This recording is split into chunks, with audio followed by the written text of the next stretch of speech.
How's it going, everybody? Spencer here with a brand new video.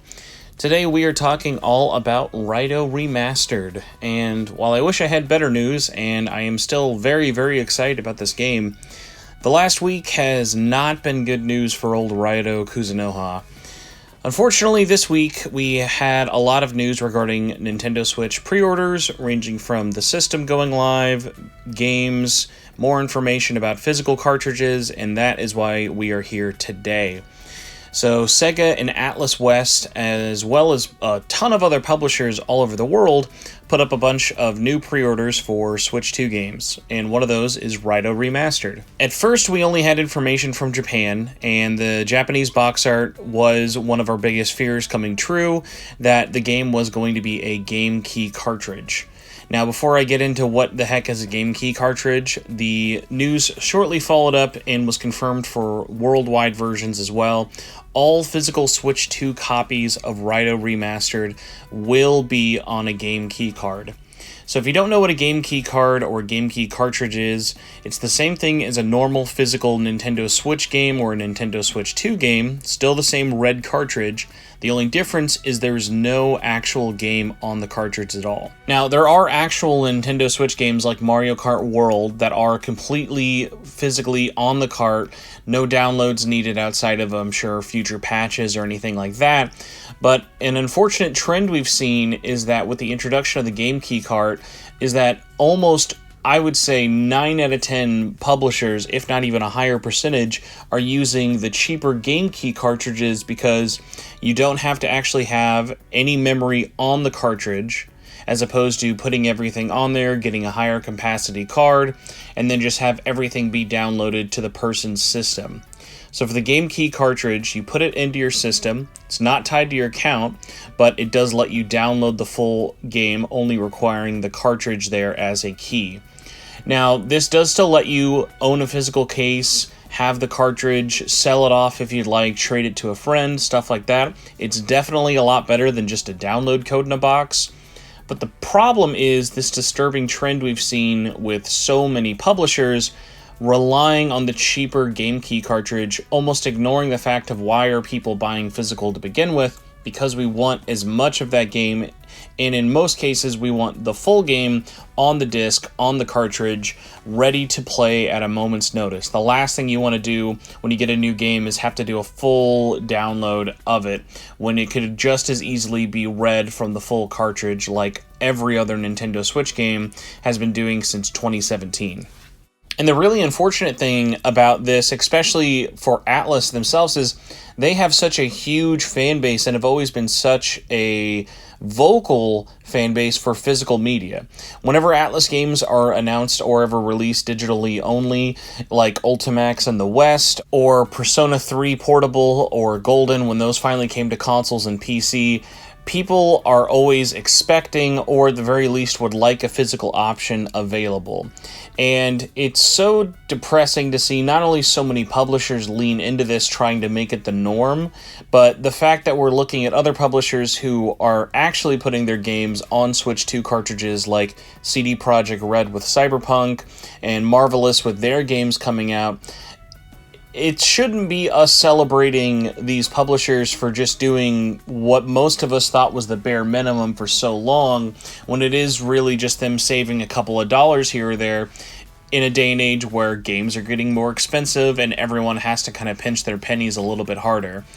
And unfortunately, I can't really throw the blame at Atlus or even their parent company, Sega Sammy, but it is one of those things that I've been glad the response has been so vocally negative in the last week. My biggest worry, not only that this might be a trend outside of launch, is that this ends up negatively affecting how well Raidou Remastered can do. Now, realistically, do I think Raidou Remastered was going to sell best on Switch 2? Probably not. The install base is already ginormous on PS4, 5, Switch, and PC, as well as a decent amount of Atlus fans on Xbox.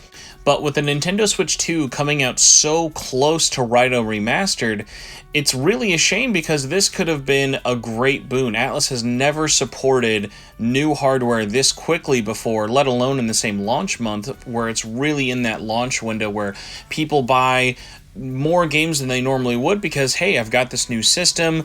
Even if I don't have a ton of cash, I want to know what the system can do. I want to play this, and it just really helps almost everything sell better there. So it just really sucks that they're cutting themselves off the legs from finding any new fans and now putting a bad taste in fans like me who've been following the series for years, now looking at the Nintendo Switch version and being like, okay, well, I'm either not going to buy this at all or wait for such a steep discount that it's not even going to be worth it for them in terms of making any actual money off of me.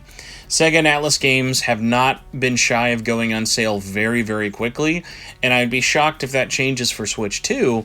And it's a shame because this game had clearly a lot of love, care, and attention that went into this, even more so than with the HD remaster of Nocturne. So I don't think this is doom and gloom for Raidou Remastered's sales overall, but unfortunately with this Switch 2 and this being a big part of the news cycle currently, there's now more negative people talking about the game than positive, and I'm sure we'll see with either preview coverage, more trailers coming out, and things like that, it will even out for it. But it is such a shame that we're so close to the system launching and the game itself coming out that all we can do is just let Sega know with our wallets by not supporting the game on Switch 2 and specifically telling them, hey, I'm not buying this not because I don't want this game or I don't think this game is worth the $50. We're not buying this because we want the full game on the cartridge as clearly shown by Nintendo, by other publishers out there, and we don't want to support your penny pinching schemes out there. Because it sucks, like normally it would just be like a, hey, if this was an exclusive, vote with your wallet, you'll clearly show them that they're picking the wrong side, or let's make messages at them and see if they'll change their mind. It's like we're too far down the production line. Like there's no way they're going to just like either change their mind and magically get thousands of copies produced on the cartridge. I wish that was the case, but realistically we have to know this is a multi-system launch. They're not going to delay on one platform for this specific version. And then at the same time, if it was something that delayed it, it would just then piss everyone else off more that the game's getting delayed because of one mess up on one system. Unfortunately, the best case scenario we really have with this is hoping the game does well enough on other platforms and fans are vocal enough at launch, before launch, and even after that we keep letting Atlus West know, tweeting at them, messaging them, carrier pigeons getting sent to their offices, whatever normal, constructive, safe way we have of sending this message across.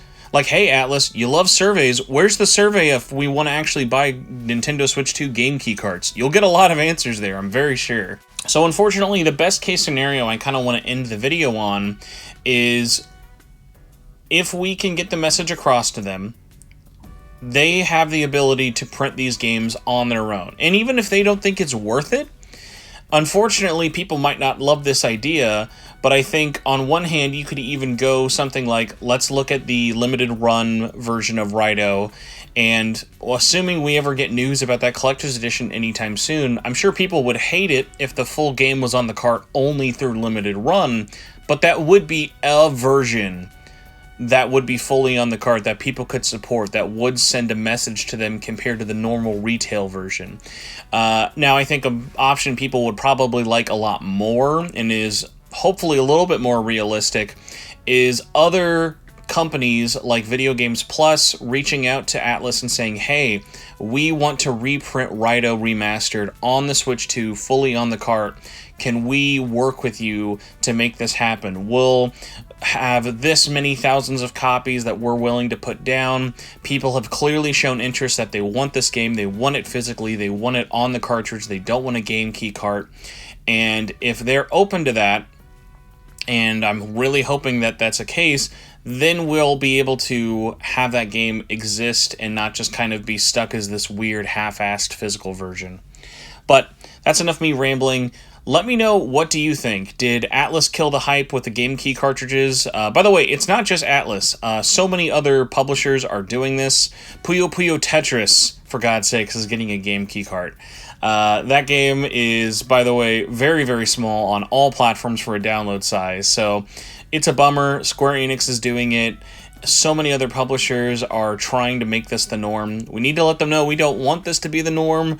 In a world where if I have to pay $80 for Mario Kart, I'm at least glad to know it's actually all on that cherry red cartridge. So that's my 2 cents. Let me know what you think. Are you still excited about Raidou? Where are you picking it up? Do you not care about the Switch 2? Any comments are all helpful as always, whether you want to contribute to the conversation or just help me boost up the algorithm. Besides that, if you enjoyed this video or found it insightful, please consider liking it and subscribing to the channel. Also really helps. Trying to get to 7,000 subscribers by the end of the year. I know, lofty goal. But thank you all so much for watching, listening this video, and I will see you next week. Bye.